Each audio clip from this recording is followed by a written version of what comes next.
चलिए, तो बच्चे अब हमारे साइंस के क्वेश्चंस की शुरुआत हो चुकी है। तो बहुत ही प्यारे प्यारे क्वेश्चंस आने वाले हैं साइंस के, तो बिल्कुल हमारे साथ बने रहिएगा और देखते हैं कौन से क्वेश्चंस कौन कौन से लेके आते हैं हमारे बहुत ही इंपॉर्टेंट जानकारियाँ।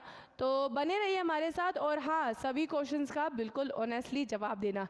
अगर नहीं भी आता है तो एटलीस्ट ट्राई करना, ठीक है, कि मेरे हिसाब से शायद ये होना चाहिए, ठीक है, तो वो ज़रूर करना, क्योंकि बच्चे तुम्हारे लिए अभी ये मौका है प्रैक्टिस करने का। तुम जितने मर्जी चाहे प्रैक्टिस करो, फिर कुछ टाइम बाद में तो बस वही है कि जब एग्ज़ाम आएगा उस टाइम पे तो हम प्रैक्टिस तो करते नहीं है, एग्ज़ाम के टाइम पे तो हम नेगेटिव मार्किंग भी होती है।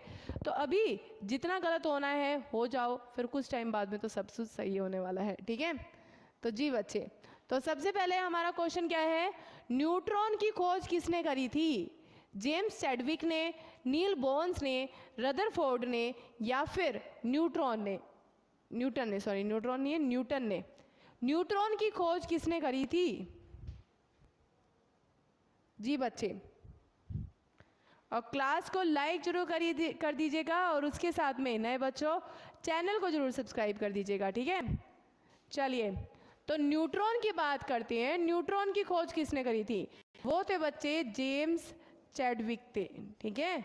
जेम्स चैडविक ने न्यूट्रॉन की खोज करी थी। रदरफोर्ड ने क्या बताया था? रदरफोर्ड ने बताया था हमारे एटम के अंदर क्या पाया जाता है? न्यूक्लियस पाया जाता है, ठीक है, न्यूक्लियस पाया जाता है। न्यूक्लियस के अंदर क्या क्या होता है? प्रोटॉन होता है और साथ में न्यूट्रॉन होता है। और क्या बताया? एटम का जो भी सारा मास है वो न्यूक्लियस के अंदर ही है, यानी कि प्रोटॉन और न्यूट्रॉन साथ में मिलके क्या बनाएंगे? एटॉमिक मास बताएंगे, यानी कि द्रव्यमान बताएंगे। अगला रदरफोर्ड आ गया। अब इलेक्ट्रॉन की बात करते हैं। इलेक्ट्रॉन की खोज किसने करी? इलेक्ट्रॉन की खोज करी बच्चे हमारे किसने? जे थॉमसन ने, ठीक है, जे थॉमसन ने। और जे थॉमसन ने कौन से एक्सपेरिमेंट से करी? जे थॉमसन ने कैनाल रे एक्सपेरिमेंट से, कैनाल रे नहीं है, कैथोड रे, ठीक है, कैथोड रे एक्सपेरिमेंट, ठीक है, कैथोड रे एक्सपेरिमेंट से हमारी इलेक्ट्रॉन की खोज की करी, ठीक है। और प्रोटॉन की खोज किसने करी? प्रोटॉन की खोज करी ई गोल्डस्टीन ने, ठीक है, ई गोल्डस्टीन ने, ठीक है। और इलेक्ट्रॉन पे मास कितना होता है? इलेक्ट्रॉन पे मास होता है बच्चे 9.1 इंटू में, चलो इसको थोड़े से और, हाँ, इलेक्ट्रॉन पे मास होता है 9.1 इंटू में 10⁻⁻31, ठीक है। और प्रोटॉन पे मास कितना होता है? प्रोटॉन पे मास होता है 1.67 इंटू 10⁻⁻27, ठीक है। ये मास बिल्कुल याद रखना, ठीक है। अगला question, what is the emission of radio active element? रेडियोधर्मी उपकरण का काम क्या है? जी बच्चे, अल्ट्रावायलेट यानी कि पराबैंगनी किरणें, मतलब क्या निकलता है रेडियो एक्टिव किरणों से? क्या निकलता है? अल्ट्रावायलेट रेज निकलती है, अल्फा बीटा गामा रेज निकलती है, रेडियो वेव्स निकलती है, या फिर इंफ्रारेड वेव्स निकलती है? ओके अमित मान जा, वरना दोबारा तुम्हें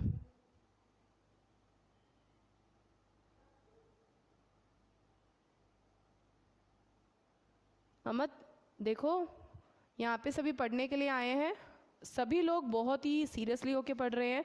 तो देखो, मैं मानती हूँ तो मजाक, हंसी मजाक के मूड में हूँ, आई अंडरस्टैंड, ठीक है, क्लास में हंसी मजाक होनी भी चाहिए, ठीक है, बट थोड़ा सा लिमिट में करो, ठीक है। इतना दूसरों को परेशान मत करो कि मुझे तुम्हें ब्लॉक करना पड़े, ठीक है, अदरवाइज यूँ नहीं चल सकता ना, आप कुछ भी बोलते रहो। Alpha beta gamma, very good, बिल्कुल बहुत ही अच्छी बात है। रेडियोधर्मी उपकरण से अल्फा बीटा गामा किरणें निकलती है। बाकी मुझे किरणों से याद आया, ठीक है, सभी चीज़ें याद करना फर्ज बनता है हमारा। तो किरणों से मुझे याद आया, हमने कल पढ़ा था इलेक्ट्रोमैग्नेटिक वेव्स पढ़ी थी, ठीक है, हमने पढ़ा था इलेक्ट्रोमैग्नेटिक वेव्स। उनके अंदर कौन कौन सी वेव्स पढ़ी थी? हमने पढ़ी थी रेडियो वेव्स, ठीक है, फिर हमने पढ़ा था माइक्रोवेव्स, ठीक है, माइक्रोवेव्स, फिर हमने पढ़ा था इंफ्रारेड वेव्स, और उसके बाद में हमने पढ़ा था विजिबल रेज, ठीक है, विजिबल। फिर बाद में हमने यूवी पढ़ा था, यूवी रेज, फिर एक्स रेज, और फिर बच्चे में गामा रेज। फिर हमने क्या पढ़ा? Gamma rays.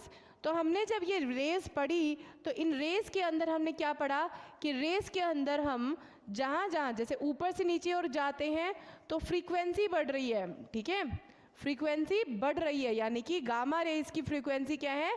मैक्सिमम है। लेकिन रेडियो वेव्स की, यानी कि जब अगर हम ऊपर नीचे से ऊपर की ओर जाते हैं तो हमारा क्या बढ़ रहा है? वेवलेंथ बढ़ रही है, ठीक है, तरंग दैर्घ्य सॉरी, वेव लेंथ बढ़ रही है, यानी कि मैक्सिमम वेवलेंथ किसकी मिलेगी? रेडियो वेव्स की, ठीक है। ये चीज आप लोगों को पता होनी चाहिए।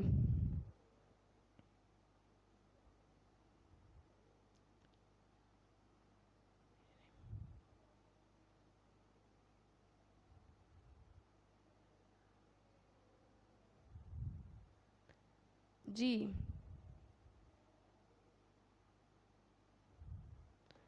चलो, तो अगले क्वेश्चन की ओर बढ़ते हैं।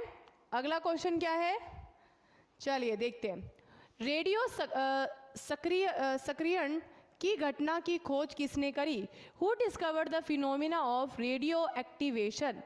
रेडियो एक्टिवेशन की खोज किसने करी थी? मैरी क्यूरी ने, पियरे क्यूरी ने, ठीक है, ये दोनों पति पत्नी है, ठीक है, मैडम क्यूरी और पियरे क्यूरी, ओके।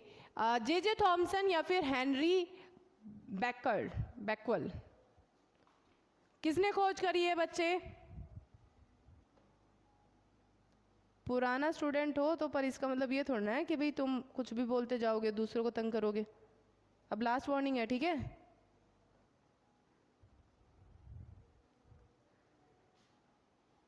चलो, तो बच्चे हमारे रेडियो एक्टिविटी की शुरुआत कैसे होती है, ठीक है, उसकी मैं बताती हूँ आप लोगों को। Henry is a real name, very good, हाँ बिल्कुल सही है। देखो कैसे हुआ था, कहानी देखो 1896 के अंदर हेनरी बैकवेल आए थे, ठीक है। हेनरी ने क्या किया था? हेनरी ने रेडियो एक्टिविटी की शुरुआत कर दी थी, यानी कि इन्होंने बता दिया था कि किस तरीके से कोई भी कहीं से भी रेडियो एक्टिव एलिमेंट निकल सकता है, ठीक है। अच्छा, फिर बाद में आए रदरफोर्ड भी आए, ठीक है। रदरफोर्ड ने क्या बताया कि अगर हमारा कोई साल्ट है, ठीक है, नमक है, साल्ट से जो रेडिएशंस निकलती है, ठीक है, साल्ट से ये जो रेडिएशंस निकलती है उससे क्या कर सकते हैं? उससे हम किसी भी एलिमेंट को आयनाइज कर सकते हैं, ठीक है, आयनाइज कर सकते हैं। आयनाइज करना मतलब उसको हम आयंस, उसमें आयंस क्रिएट कर सकते हैं, ये रदरफोर्ड ने बोला। फिर इसके बाद में आए मैडम क्यूरी, यानी कि मैरी क्यूरी, ठीक है, और साथ में पीरे क्यूरे, ये दोनों ही पर्सन्स आए जिन्होंने हमें दो रेडियो एक्टिव एलिमेंट से इंट्रोड्यूस किया। कौन कौन से? रेडोन, ठीक है, रेडोन और पोलोनियम, ठीक है, पोलोनियम, रेडोन और पोलोनियम, इन दोनों ने खोजा था।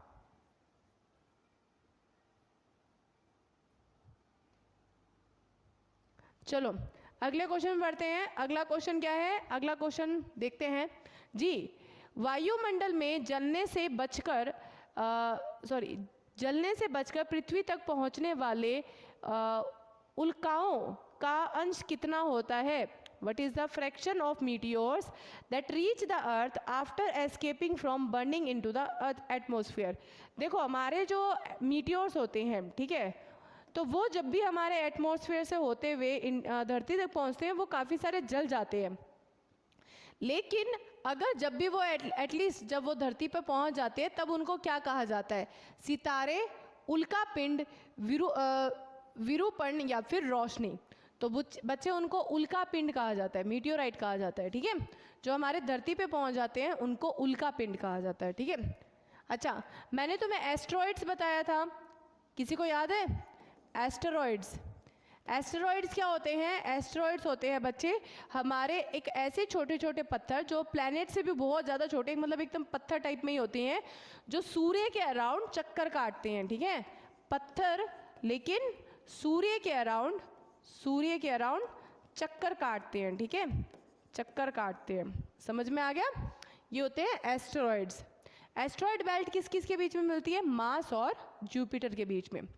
अगला question, what is the hottest planet in solar system? सौर मंडल का सबसे गर्म ग्रह कौन सा है? मंगल ग्रह, बुध ग्रह, शुक्र ग्रह या धरती? राखी,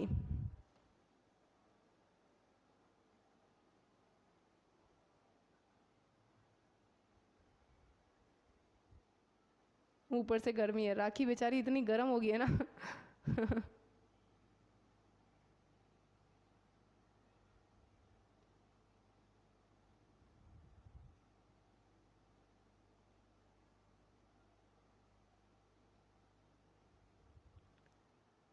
ओके अंकित, और मैं बाकी सब बोल रही हूँ।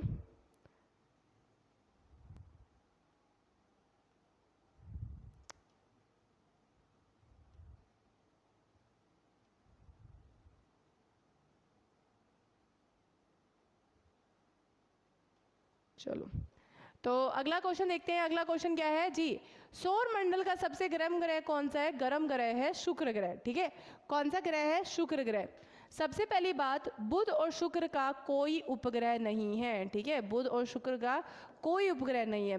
दूसरी बात क्या, बुध और शुक्र ग्रह का कोई उपग्रह नहीं है, तो हमें और क्या जानने को इम्पोर्टेंट है? और बच्चे जानने का इम्पोर्टेंट है, शुक्र ग्रह को गर्म ग्रह क्यों कहा जाता है? ठीक है, शुक्र ग्रह को गर्म ग्रह इसलिए कहा जाता है क्योंकि उसके ऊपर H2SO4, ठीक है, सल्फ्यूरिक और साथ में कार्बन डाइऑक्साइड के बादल मिलते हैं। और वो बादल कौन से रंग के होते हैं? पीले रंग के उसके बादल मिलते हैं, जिसके कारण इसको, शुक्र ग्रह को हम इसको पीला ग्रह भी कहते हैं। ठीक है, पीला ग्रह भी कहते हैं। ठीक है, शुक्र ग्रह क्या है? हमारा मॉर्निंग और इवनिंग स्टार भी कहा जाता है, यानी कि धरती का, ठीक है, मॉर्निंग और सुबह का, यानी मॉर्निंग और इवनिंग स्टार भी कहा जाता है, इवनिंग स्टार भी कहा जाता है। उसके अलावा शुक्र ग्रह को और क्या कहा जाता है बच्चे? शुक्र ग्रह धरती का जुड़वा ग्रह है। ठीक है, धरती का जुड़वा ग्रह है। जुड़वा ग्रह क्यों है? क्योंकि बच्चे शुक्र ग्रह की खास बात ये है कि जो शुक्र ग्रह है उसका साइज और आकार धरती के आकार जैसा है, इसी कारण शुक्र ग्रह जो है वो धरती का जुड़वा ग्रह कहलाया जाता है। और मार्स, मंगल ग्रह कैसा है? लाल ग्रह कहा जाता है। ठीक है, लाल ग्रह, ठीक है, लाल ग्रह कहा जाता है। चलिए, वेरी गुड जी, फौजी हिमांशु येलो, वेरी गुड।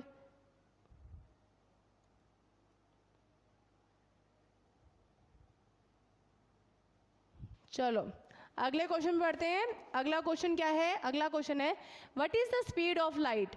प्रकाश की गति कितनी होती है जी?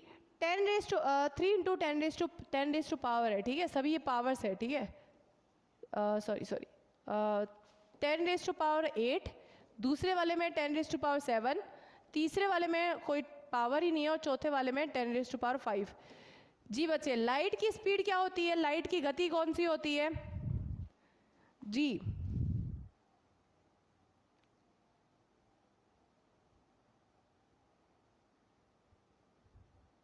हाँ, पृथ्वी की सिस्टर कह दो या जुड़वा ग्रह, सेम ही बात है यार, क्या ही वो फर्क पड़ जाता है। चलो तो बच्चे, प्रकाश की गति कौन सी होती है? प्रकाश की गति होती है 3 गुना, ठीक है, 3 गुना 10⁸। ठीक है, वैल्यू क्या होती है? 3 गुना 10⁸। ठीक है, दूसरी बात, प्रकाश जो है, लाइट कौन सी है, किस तरह की वेव्स है? ये है ट्रांसवर्स वेव।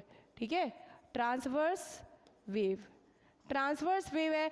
और जबकि हम देखते हैं ध्वनि जो है, ठीक है, ध्वनि ये कैसी तरह की वेव है? ये लॉन्गिट्यूडनल वेव है। ठीक है, लॉन्गिट्यूडनल वेव है। ठीक है, लाइट को कोई माध्यम चाहिए होता है? नहीं, लाइट बिना माध्यम के भी, ठीक है, कोई माध्यम नहीं चाहिए, कोई माध्यम नहीं चाहिए। ठीक है, इसको अगर कोई माध्यम नहीं भी दोगे तो भी लाइट ट्रेवल करती है। ध्वनि को ऑब्वियसली माध्यम चाहिए। ठीक है, माध्यम रिक्वायर है, माध्यम चाहिए। माध्यम क्यों चाहिए? अगर ये मान लो हम कई बार नहीं कर लेते, कोई ऐसा रूम बना देते हैं या फिर कोई ऐसा एरिया होता है जो बोलते हैं साउंड प्रूफ है, तो साउंड प्रूफ कैसे बनाते हैं? उसका माध्यम कट करते हैं। अब अगर ऐसा ही होता कि हम माध्यम कट ही नहीं कर सकते, ठीक है, मतलब माध्यम कट कैसे करती है, बीच में दरार डाल के ना, अगर लाइट होती तो फिर वो दरार वो पार कर ही लेता, है ना। तो लाइट को कोई माध्यम नहीं चाहिए, तभी जो है सूर्य से मतलब अंतरिक्ष से जो सूर्य की जो लाइट आती है वो हमारे पृथ्वी तक आती है। तो बच्चे वहाँ पे हमारे अंतरिक्ष में कोई एटमॉस्फेयर ही नहीं है, तो फिर भी लाइट के जो फोटोन है, फोटोन पार्टिकल्स हैं, वो मिलियंस में इतना सारा लंबा लाइट, कई सारे लाइट ईयर्स का जो एक सफ़र तय करके आते हैं, वो क्या होता है बच्चे, वो क्या दिखाता है कि लाइट को कोई माध्यम की ज़रूरत नहीं होती, क्योंकि अंतरिक्ष में तो बाहर कोई एटमॉस्फेयर ही नहीं होता। तो इसलिए कहा जाता है कि लाइट्स को कोई माध्यम की ज़रूरत नहीं होती। अच्छा, लाइट सूर्य से धरती तक आने में कितना सेकंड लेती है, कितना टाइम लेती है, किसी को पता है? अमित कुमार, हेलो, चलिए जी। तो अगले क्वेश्चन में बढ़ते हैं। अगला क्वेश्चन क्या है? 8 सेकंड, ठीक है, 8 सेकंड। अगला क्वेश्चन, 1 वाट विद्युत शक्ति कितनी होती है? 1 watt in electric power what is, कितनी होती है बच्चे? What is 1 watt in electric power? 1 ohm जितनी, 1 जूल बटे सेकंड जितनी, एम्पियर जितनी, या मिली सेकंड जितनी? कितना होता है बच्चे?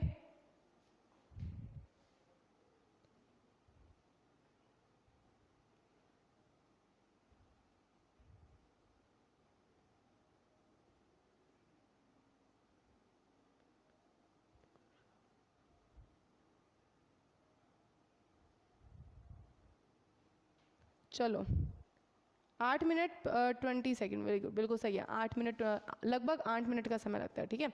चलो, वाट विद्युत शक्ति कितनी होती है? वाट जो विद्युत शक्ति होती है वो होती है 1 जूल प्रति सेकंड। क्यों? क्योंकि देखो, पावर का क्या कहलाई जाती है? पावर होती है कि कितनी एनर्जी खर्च हुई है, ठीक है, कितनी हमारी एनर्जी खर्च हुई है कितने समय के लिए, ठीक है, कितने समय के लिए। तो एनर्जी हम कैसे नापते हैं? एनर्जी नापते हैं जूल से। टाइम कैसे नापते हैं? सेकंड से। तो इसलिए आंसर आ गया जूल प्रति सेकंड। ओम किसकी यूनिट है? ओम यूनिट है बच्चे रेजिस्टेंस की, रेजिस्टेंस प्रतिरोध की, ठीक है। और एम्पियर है करंट की, ठीक है। और चार्ज की क्या है?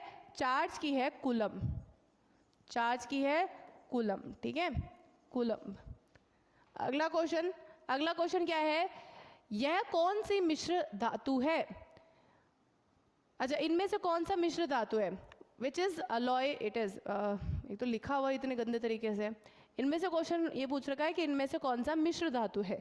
पीतल, इस्पात या स्टील? जी बच्चे, ए और बी दोनों, या फिर इनमें से कोई नहीं?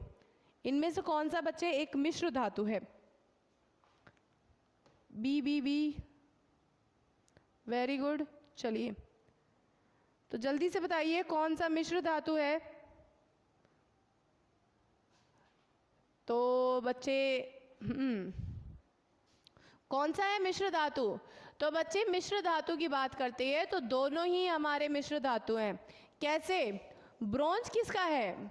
ब्रोंज, ब्रोंज बोलोगे तुम कॉपर और टिन का, ठीक है। स्टील किसका है?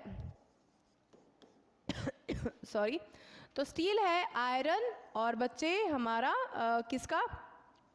कार्बन का, आयरन और कार्बन का। एक और आता है बहुत इंपॉर्टेंट, ब्रास।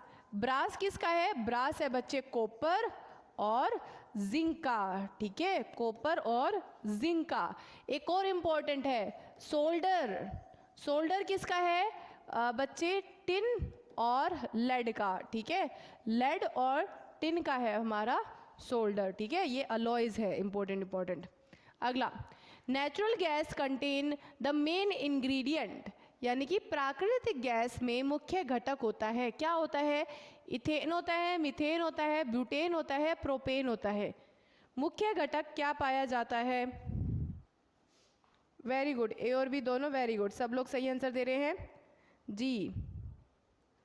तो सब लोगों से बस यही गुजारिश है, क्लास को लाइक जरूर करिएगा और सभी के सभी बच्चे चैनल को जरूर सब्सक्राइब कर दीजिएगा, ठीक है जी। तो क्या है? Natural gas contain main ingredients. Natural gas में क्या होता है? मीथेन पाया जाता है मेनली, ठीक है। मीथेन। अगला question, what is SI unit of velocity? वेग की एसआई इकाई क्या है? मीटर सेकंड, मतलब सेकंड बोल रहे हैं, ठीक है, मीटर प्रति सेकंड या मीटर प्रति second square. SI unit, SI क्या इकाई किसकी? वेग की। B B B, okay, Poonam, Anurag, very good. चलिए, तो क्या है आप लोगों का आंसर, जल्दी से बताइए। तो बच्चे हम एसआई, वेलोसिटी की एसआई इकाई की बात करें तो वेलोसिटी की एसआई इकाई है मीटर प्रति सेकंड, क्योंकि वेलोसिटी का फॉर्मूला क्या होता है? वेलोसिटी का फॉर्मूला होता है डिस्प्लेसमेंट, ठीक है, displacement per unit time. Displacement हम कैसे देखेंगे? लंबाई होती है, लंबाई हम देखते हैं मीटर के अंदर और टाइम देखते हैं हम सेकंड के अंदर, ठीक है। अच्छा, मीटर पर सेकंड स्क्वायर किसके अंदर आएगा? मीटर प्रति सेकंड स्क्वायर आता है एक्सेलरेशन के अंदर, ठीक है, एक्सेलरेशन के अंदर, क्योंकि एक्सेलरेशन क्या होता है? यानी कि वेलोसिटी पर यूनिट टाइम, ठीक है, वेलोसिटी यानी कि मीटर प्रति सेकंड के ऊपर भी नीचे सेकंड लगा दो, ठीक है। चलो अगला question, what is the unit of force? बल की इकाई क्या है? Hydrogen, neutron, sorry hertz, hydrogen नहीं है, सॉरी हर्ट्स है, न्यूटन है, वेबर है या फिर कूलम्ब है? जी बच्चे, मीटर की इकाई क्या है? मीटर की नहीं, क्या बोल रही हूँ मैं? जी बच्चे, फोर्स की इकाई क्या है? तो बच्चे फोर्स की इकाई है न्यूटन, ठीक है। हर्ट्स किसकी इकाई है? फ्रीक्वेंसी की, ठीक है, आवृत्ति जिसे बोलते हैं, फ्रीक्वेंसी का इकाई क्या है हमारी? न्यूटन है। और कूलम्ब किसकी इकाई है? कूलम्ब, ठीक है, कूलम्ब किसकी इकाई है? चार्ज की, ठीक है, चार्ज की। अच्छा, प्रेशर की क्या इकाई है? प्रेशर, तो प्रेशर की इकाई है बच्चे हमारा पास्कल, ठीक है, पास्कल। चलिए अगला question, dash is the oldest element? सबसे पुराना तत्व है, कौन सा है? एल्यूमिनियम है, तांबा है, लोहा है या चांदी है? सबसे पुराना तत्व कौन सा है?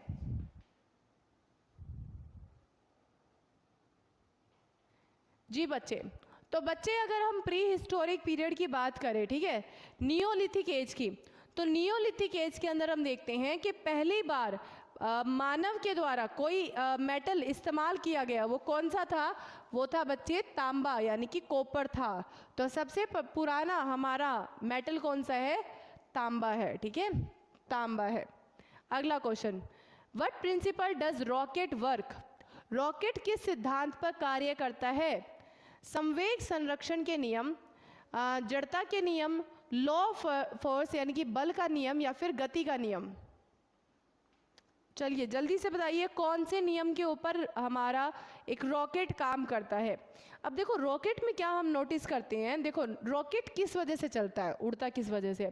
देखो ये अगर हमारा एक रॉकेट है, ठीक है, यहाँ पे इन्होंने कुछ लगा रखा होगा, ये सिस्टम है, और यहाँ से नीचे से क्या होती है, बहुत सारी ऊर्जा छोड़ी जाती है, बहुत सारी एनर्जी है ना। तो वो एनर्जी क्या होती है, वो इसे नीचे की ओर फेंकती है, ठीक है, वो ऊर्जा क्या होती है, वो नीचे की ओर जाती है, यानी कि एक्सपोजन क्या होता है, वो नीचे की ओर आता है, और नीचे की ओर एक्सपोजन करने के कारण, क्योंकि फोर्स की यानी कि गति का एक तीसरा नियम है, ठीक है, गति का तीसरा नियम क्या है कि हर क्रिया का इक्वल और अपोजिट प्रतिक्रिया होती है, ठीक है। गति का तीसरा नियम क्या कहता है?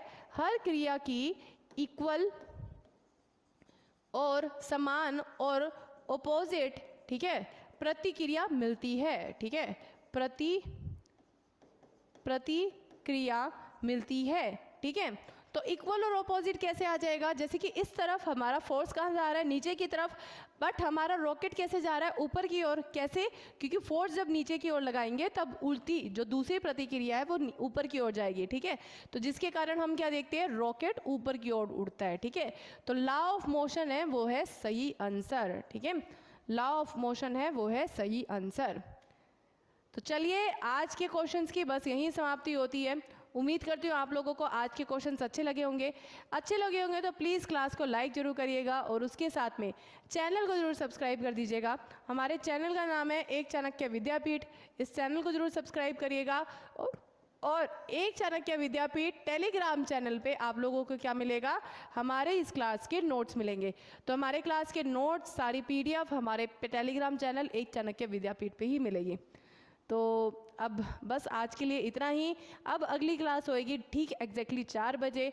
तो तब तक के लिए विश्राम करिएगा, रेस्ट करिएगा और मिलते हैं फिर अगली क्लास के अंदर, यानी कि 4 बजे की क्लास के अंदर। तो चलिए, उम्मीद करती हूँ आप सब लोगों को आज का सेशन अच्छा लगा होगा। अच्छा लगा होगा तो प्लीज़ लाइक करिएगा और बच्चे चैनल को सब्सक्राइब कर दीजिएगा, ठीक है। तो thank you so much, have a good day and keep making notes and keep revising them, ठीक है। चलिए बाय।